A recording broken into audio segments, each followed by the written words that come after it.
खुलुमबाय गिबियावनो नोंथांमोनखौ बयखौबो चेनेलाव बरायना लाग्रोनाय जाबाय। नोंथांमोननि थाखाय दिनै मोनसे गोनांथार भिडिअ लाबोनाय जादों। दिनै जुननि 4 तारिख दा बेनिखायनो आं नोंथांमोननिसिम बे भिडिअनि गेजेरजों दिनै जुननि 4 तारिखनि माखासे स्किमफोरनि बागै गोनांथार आपडेट खोन्थाहरनो सानदों। जेरै नैबे अरुणोदय स्किमनि 9000 फैसाखौ नोंथांमोना माब्ला मोननो हागोन। दा बेनिफ्राय दंफां गायनायनि 10000 फैसाखौ जायफोर नोंथांमोना मोननो हायाखै, दा नोंथांमोना बे 10000 फैसाखौ माब्ला मोननो हागोन आं बिनि बागैबो नोंथांमोननिसिम आपडेट खोन्थाहरनो सानदों। आरो बेजों लोगोसेनो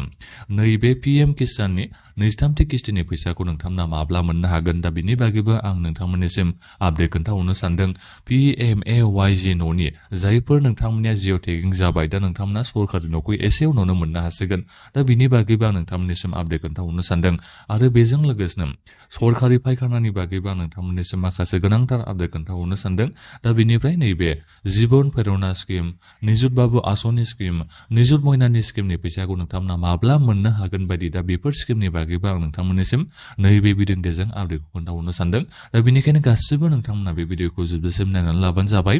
दा बेनिफ्राय आंनि नोंथांमोननिसिम मोनसे खावलायनायबो थाग्रोबाय गिबियावनो, गासिबो नोंथांमोना चेनेलखौ साबस्क्राइब खालामनानै लाग्रोलाय होननानै, जाहाथे नोंथांमोना बेबायदिनो स्किमफोरनि आपडेटखौ बे चेनेलनि गेजेरजों मोनबाय थानो हायो। दानिया नोंथांमोननिसिम गिबियावनो नैबे अरुणोदय स्किमनि 9000 फैसाखौ नोंथांमोना माब्ला मोननो हागोन आं बिनि बागैनो आपडेट खोन्थाहरनोसै।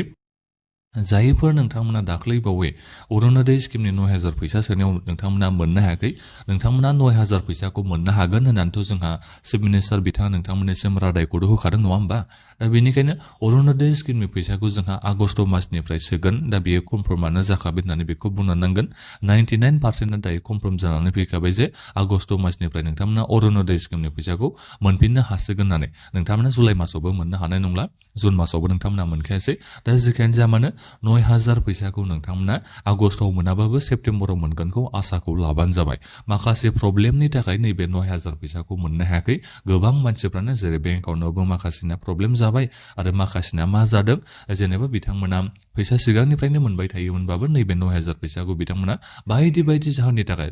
जाहोना जेखियानो जाया मानो नोंथांमोना जायफोर 9000 फैसाखौ मोननो हायाखै नोंथांमोना मोननो हागोन। दा बिनि थाखाय जोंहा खामानिया एसे उनावनो जानो थांगासिनो दङ। नोंथांमोना ब्लगाव थांनानै बायदियाव थांनानै खामानिखौ मावनो हागोन। आं बिनि बागै नोंथांमोननिसिम आपडेटखौ खोन्थाहरगोन। दा जिखियानो जाया मानो जायफोर नोंथांमोना 9000 फैसाखौ मोननो हायाखै अरुणोदय स्किमनिखौ दाख्लै बावै, दा नोंथांमोना बे 9000 फैसाखौ मोननो थांगासिनो दङ। नोंथांमोना 100% मोनखागोन, बेखौ नोंथांमोना साननानै लाबानो जाबाय। आगष्ट मासाव नोंथांमोना मोनगोना एसे आसा खम, नैबे 9000 फैसाखौ नोंथांमोननिसिम सेप्तेम्बराव नङाबा अक्ट'बराव, जायखिजाया सेप्तेम्बराव नोंथांमोना आसाखौ लानो हागोन नैबे अरुणोदय स्किमनि 9000 फैसाखौ मोननो हागोन होननानै। दा बिनिफ्राय नैबे दंफां गायनायनि जायफोर नोंथांमोना 10000 फैसानि चेकखौ मोननो हायाखै, आरो आं नोंथांमोननिसिम बेखौबो गिबियावनो बुंहरग्रोनांगोन, गोबाङानो मा खालामदों 10000 फैसानि चेकखौ मोननायनि उनावबाबो बिथांमोना बे चेक मोननायखौ गावबागावनि बेंकनि ब्रान्सआव बिथांमोना होयाखै। सोरबा सोरबा जेनेबा चेकनि भेलिडिटि, चेकआ बेसेबां गोबावसिम थायो, दा बेखौ माखासेया मिथिना मोनैनि थाखाय न'आव दोनबाय थानायनि थाखायबो नैबे 10000 फैसाखौ बिथांमोना मोननो हायासै। जोंहा बे चेकआ मात्र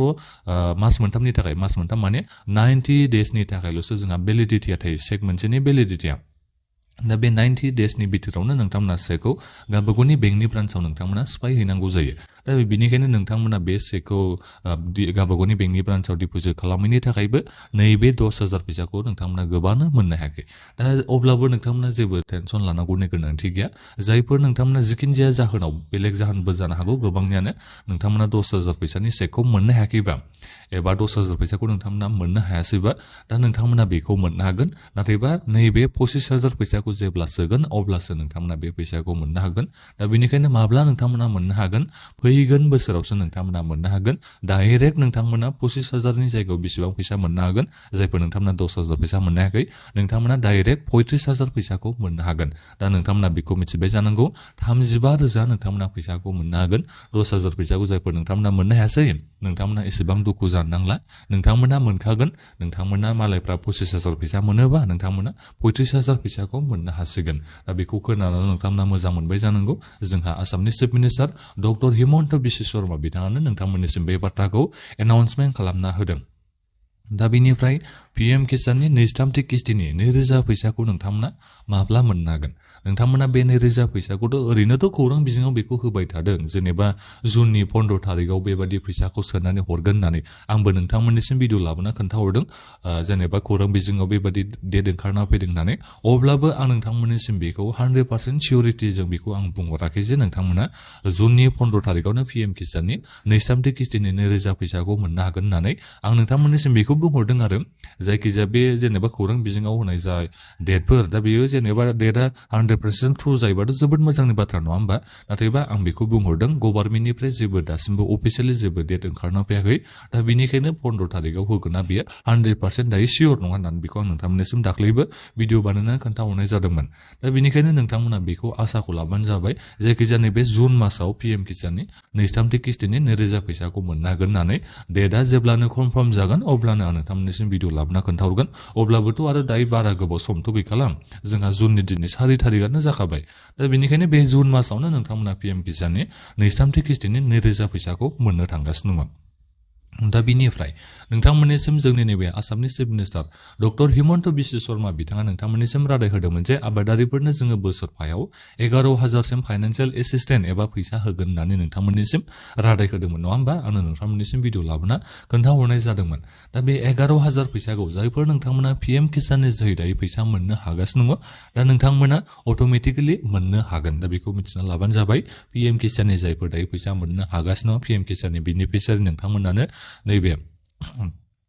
चिफ मिनिस्टार कृषि सा साजुल योजना बे स्किमनि जोहै नोंथांमोना बोसोरफायाव 11,000 फाइनान्सियेल एसिस्टेन्ट एबा 11,000 फैसाखौ नोंथांमोना मोननो हागोन जोबोद मोजांनि बाथ्रा अब्ला नोंथांमोना बोसोरफायाव बेबादिनो 17,000 बेबादि नोंथांमोना फैसाखौ मोननो हानाय जाहैगोन दा बेनिफ्राय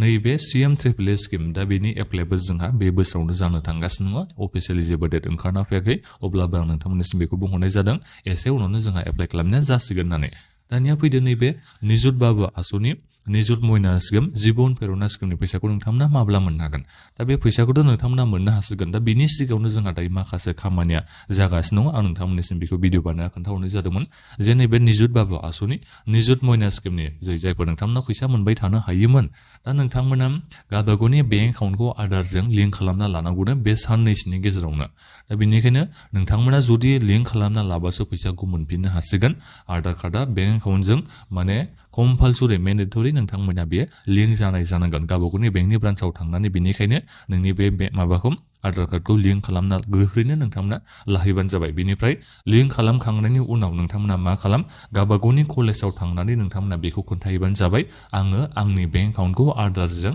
लिंक खालामबाय होननानै नोंथांमोना बेखौ गावबागावनि माबायाव कलेजाव थांनानै बेखौ नोंथांमोना बुंनानै लाहैबानो जाबाय जोंहा कलेजनि माबाफ्रानो